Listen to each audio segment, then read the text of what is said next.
What's up? Yeah, sorry, je regardais pas. Cut. Dans cet épisode, on va vous révéler nos 10 erreurs qu'on a commises dans l'achat de nos voiliers. Le prix initial... Acheter trop gros. Think big, esti! Véronique, elle aime ça gros. Acheter trop gros ou pas assez gros.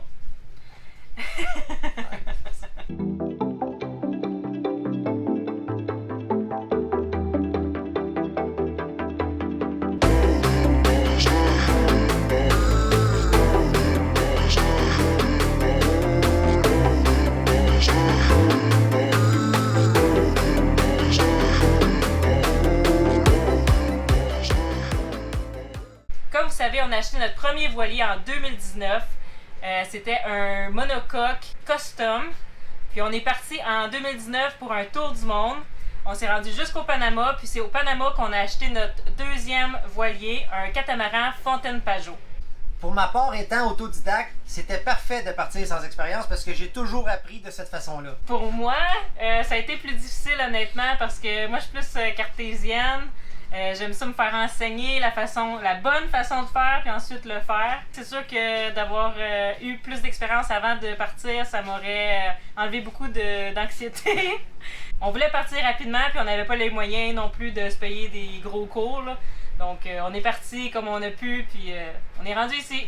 Étant parti sans expérience, eh bien c'était certain qu'on était pour faire plein d'erreurs. Mais c'est comme ça que l'expérience s'acquiert et on en était conscient. Rob Dial, c'est un de mes podcasts préférés sur Spotify, puis il y en a un qui parle justement de commettre des erreurs. Dans son podcast, il dit de commettre des erreurs puis le faire le plus rapidement possible dans nos vies. Il explique que si tu vis ta vie en essayant de faire zéro erreur, ben selon lui, t'échoues à l'examen de la vie parce que c'est impossible d'avoir une vie parfaite. Puis l'objectif, c'est pas d'être parfait, c'est d'avoir du succès dans la réalisation de nos projets. Donc si tu tentes de vivre ta vie sans erreur, tu vas passer à côté de plein d'opportunités. C'est quoi la meilleure façon d'avoir du succès? Ben, c'est de se lancer dans son projet, premièrement. Chose que plein de gens feront pas parce qu'ils se sentent pas prêts, ils sont pas assez parfaits pour le faire, mais tu pourras pas réaliser tes rêves si tu te lances pas. Donc, en premier lieu, tu dois te lancer. Ensuite, tu dois faire le plus d'erreurs possible au début. Parce que c'est de cette façon-là que tu vas apprendre. Quand on commet des erreurs, c'est là qu'on apprend le plus rapidement. Les erreurs que tu vas faire vont te permettre de t'ajuster pour faire mieux la prochaine fois. Et c'est aussi notre mentalité à Véronique et moi. Si on avait acheté un bateau parfait, c'est sûr qu'on n'aurait pas autant appris sur la structure de catamaran. c'est certain, là. Mais vous êtes chanceux. Parce qu'en nous regardant sur YouTube, ça vous permet d'éviter nos erreurs. Ça évite que vous commettiez les mêmes que nous. Alors, mettez un j'aime sur cet épisode-là, abonnez-vous à notre chaîne pour ne pas manquer notre prochaine erreur. Alors, la première erreur qu'on a faite en achetant notre catamaran, ça a été d'acheter sans faire de recherche approfondie sur ce type de bateau. L'Internet, c'est une mine d'or pour les bateaux de série. Vous avez juste à aller naviguer sur les forums, sur les sites web, des groupes Facebook. Les gens ont partagé de l'information sur le bateau que vous recherchez, donc allez vous renseigner. Nous, avec Atypique 1, comme c'était un custom, on n'avait pas accès à toute cette information-là. Puis avec notre catamaran, ben, on n'a pas pensé à fouiller plus que ça. Faut faire attention aussi parce que c'est facile de se perdre dans toute l'information qu'il y a de disponible sur Internet. Ça, c'est comme la guerre qu'il y avait entre mes oncles quand j'étais plus jeune. Ceux qui avaient des Ford, ceux qui avaient des GM. Ben, ça s'ostinait, c'est quoi le meilleur pick-up? Moi, mon truck, il est mieux que le tien. Mais tu sais, dans le fond, c'est un peu la même chose. Tu vas toujours trouver des gens qui vont dire que tel bateau est bon, voilà, que l'autre est pas bon. Donc, en bout de ligne, vous allez devoir vous fier à votre budget et prendre le moins pire de la gang selon votre budget. Et de toute façon, tout est déjà cassé sur votre bateau. Vous ne le savez juste pas encore. Notre deuxième erreur a été de faire un achat émotionnel et trop rapide. On a été très impulsifs. On est toujours comme ça. On le voulait tout de suite, maintenant, pas demain. Mais en bout de ligne, c'est pas payant. Et c'est très facile de se laisser emporter par les émotions, parce que souvent c'est un rêve de posséder un bateau et de partir voyager faire le tour de la planète. Fait que c'est facile de se laisser influencer si proche du but. Véronique et moi, on est des personnes qui font confiance à la vie, on fait confiance à l'univers, donc on savait que le bateau qu'on aurait, ce serait le bon bateau pour nous. On a un catamaran! Ouais! Merci l'univers! Peut-être pas celui avec le chemin le plus facile, ni celui avec le moins de réparations à faire, mais nous, ce qu'on voulait, c'était d'apprendre le monde du catamaran parce que c'était tout nouveau pour nous. Donc, on a eu le bateau parfait, dans le fond, pour ce qu'on avait demandé. On va apprendre. Assurez-vous d'avoir des nerfs d'acier si vous faites un choix émotif. Soyez prêts à devoir relever de gros défis parce que le choix ne sera pas rationnel, mais émotif. Donc, en conclusion, si vous faites un achat émotionnel, soyez assurés que la vie va vous tester. Vous allez devoir être solide pour passer à travers. Ça va tester votre couple, ça va vous tester vous-même. Ça pourrait mettre un terme au projet plus rapidement, surtout si c'est un qui a fait le choix plus que l'autre sur l'achat du bateau. C'est sûr que ça va mettre de la chicane. C'est vraiment difficile. Ouais. On le sait, on en est la preuve. On s'est chicané plein de fois. Ouais. C'est vraiment difficile. Oh oui, c'est clair, parce qu'on est testé, là, c'est le stress qui embarque avec ça. C'est un gros coût financier, donc c'est très difficile à passer au travers. On veut pas arrêter, donc on va tout faire pour que ça continue, mais c'est certain que ça nous met un poids sur les épaules. Donc si vous voulez vous faciliter la vie, faites un choix rationnel. Et logique. Et logique. Vous allez dormir mieux le soir. C'est un investissement important. Vous allez avoir plusieurs facteurs à analyser. Puis ça vaut la peine de le faire. Notre troisième erreur a été d'acheter un bateau hors de notre budget. Le prix initial de l'achat du bateau, c'est seulement une petite partie. Vous devez penser à l'entretien, tout ce qui va briser devrait être remplacé, les frais de port, l'essence et tout, et ça n'arrête pas là. Ouais. Il ne faut pas sous-estimer les coûts liés à la possession d'un voilier. Un voilier va vous coûter tout ce que vous avez dans votre compte de banque, et plus encore. Tout brise tout le temps. C'est donc super important de penser à tous les coûts supplémentaires que l'achat de voilier va vous coûter. Ça va beaucoup dépendre de la taille du voilier, de votre lieu géographique et si le bateau est neuf ou si c'est un bateau d'occasion. Ne vous découragez pas, il existe des façons pour amortir les coûts pour l'achat d'un bateau. Dans notre cas, notre solution a été d'acheter le catamaran à plusieurs personnes. De cette façon, on réduit le coût à l'achat, c'est bénéfique pour nous. Notre quatrième erreur, ne pas inspecter le bateau de fond en comble avant l'expertise. Faites comme si vous étiez seul quand vous faites l'inspection. Évidemment que vous allez avoir le propriétaire qui est là, qui vous regarde, mais soyez pas gênés de fouiller dans tous les raccoins pour inspecter le bateau de la bonne façon. Il y en a des raccoins sur un bateau. Là. Gênez-vous surtout pas. Les choses que les propriétaires ne vous mentionnent pas, c'est sûrement là que vous devez aller voir. Fait que faites votre investigation vous-même. Guidez la visite, si on pourrait dire. Si comme nous, vous n'avez pas d'expérience, faites appel à un ami pour qu'il puisse aller avec vous inspecter le bateau. Puis prenez des photos et des vidéos durant votre visite, ça va vous aider parce qu'à tête reposée, le soir quand vous allez être seul, vous allez pouvoir regarder vos photos, vos vidéos, puis voir des choses que vous n'aviez pas nécessairement vues parce que ça fait beaucoup en même temps quand on visite un bateau. Il y a tellement de choses à voir, tellement de raccoins. Les propriétaires vous donnent l'information, c'est comme un gros bourrage de crâne. À tête reposée, ça va être plus facile de revenir sur certains points que vous avez vus. Et ça va vous permettre aussi que vous pouvez envoyer ces photos vidéos-là à un ami ou une personne de confiance pour qu'il vous donne son opinion aussi. Erreur numéro 5, ne pas choisir un bon expert maritime. Lorsque vous choisissez un expert, c'est super important d'en choisir un bon. Un expert maritime qualifié va jouer un rôle déterminant dans l'achat et l'inspection de votre nouveau bateau. Choisir le mauvais expert, ça peut avoir des conséquences coûteuses. Dans notre cas, 24 Marine nous avait été recommandé et avait des bons commentaires sur Internet. Sauf qu'on a trouvé qu'il a fait un diagnostic précipité et ça nous a laissé dans le néant. Notre sixième erreur, ne pas faire sortir le bateau de l'eau pour une expertise. Vous avez été plusieurs à nous le dire, on le sait, c'est toujours une question de coût. Ce qu'on sait maintenant, c'est qu'il faut inclure le prix de la sortie de l'eau et de l'expertise dans l'achat du bateau. En plus, vous allez sûrement faire expertiser plus qu'un bateau, donc le prix est quand même à considérer. Pour vous donner une idée, notre expertise sur le catamaran nous a coûté 1400 $ canadiens. Ce n'était pas une inspection complète du bateau, seulement de la structure. Il n'a pas inspecté les moteurs, il n'a pas inspecté le gréement ni les voiles, 1400 seulement pour la structure. Il nous aurait chargé 1760 $ de plus pour revenir une deuxième journée et faire l'inspection du reste du bateau. Puis n'oubliez pas que si le catamaran est à l'eau, vous allez devoir payer une sortie d'eau pour le mettre en cale sèche pour pouvoir faire l'expertise. Malgré ces énormes coûts, ce qu'on a appris, c'est que même s'il y a une expertise qui date d'hier, on en ferait une nouvelle. Ça, c'est garanti. Assurez-vous d'être présent pendant que l'expert maritime fait son investigation. Comme c'est vous qui le payez, il devrait avoir vos intérêts à cœur. Donc, posez des questions, suivez-le partout, vérifiez qu'il fouille partout. Et si, comme nous, vous n'avez pas d'expérience, assurez-vous d'apporter quelqu'un de confiance avec vous qui s'y connaît dans le domaine. Tout ce que votre expert trouvera va vous aider à négocier le prix du bateau. Donc, s'il trouve assez de problèmes, ça peut être bon d'une façon parce que tout ce que votre expert trouvera fera descendre le prix d'achat. Ça va vous aider à négocier si c'est pas des problèmes majeurs que vous voulez quand même acheter le bateau. L'erreur numéro 7 a été de ne pas faire une sortie en mer pour voir les performances du voilier ou du catamaran. Super important.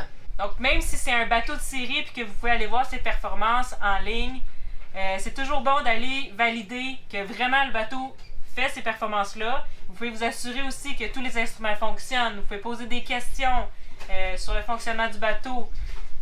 Et déjà vous familiariser aussi pour les manœuvres et tout. Vous allez pouvoir voir comment vous vous sentez à bord du bateau en mer, puis vous allez pouvoir déceler les problèmes s'il y en a. Pour l'achat de notre premier voilier Atypique 1, il était en cale sèche, donc on n'a pas fait de sortie en mer. Et malheureusement, à l'avoir fait, on aurait réalisé rapidement qu'il était très lent sous voile. Très très lent même. Puis pour notre catamaran, on a fait une sortie en mer, mais ça s'est terminé rapidement parce qu'il y a eu un orage. On a dû retourner au mouillage rapidement. C'est heureux. Mais ça, Même s'il pleut. même s'il pleut, il n'y a rien qui va nous enlever notre bonheur.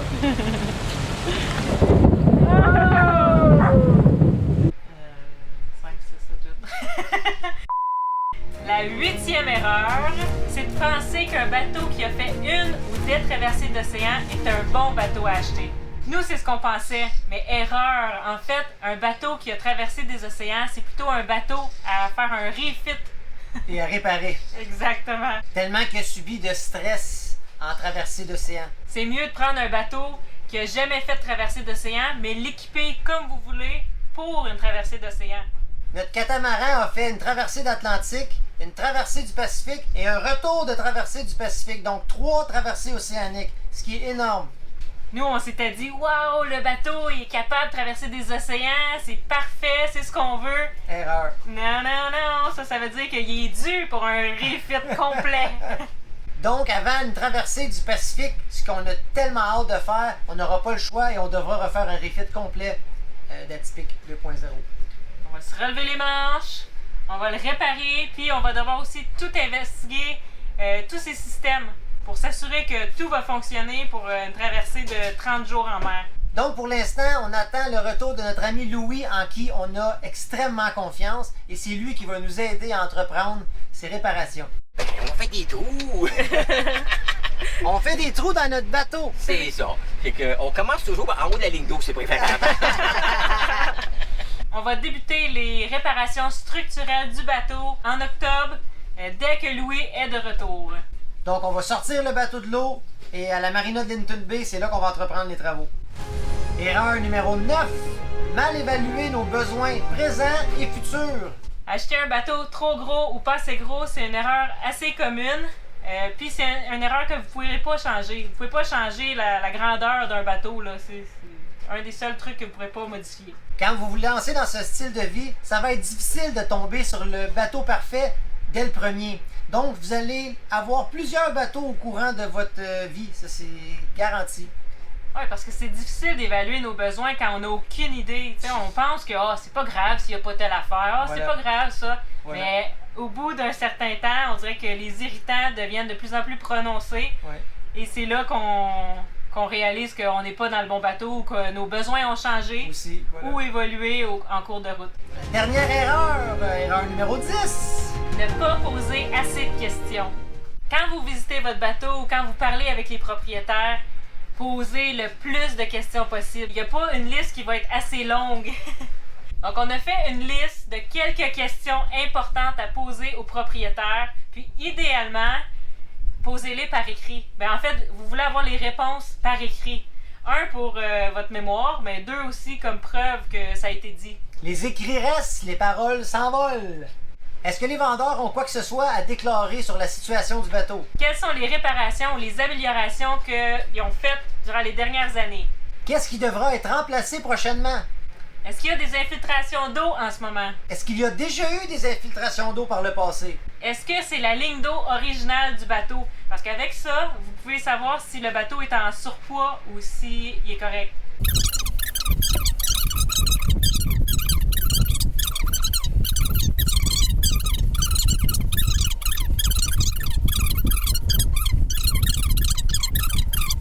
Vous voulez avoir une liste style inventaire de tout ce qu'il y a à bord du bateau. Vérifiez si le bateau est libre de dette.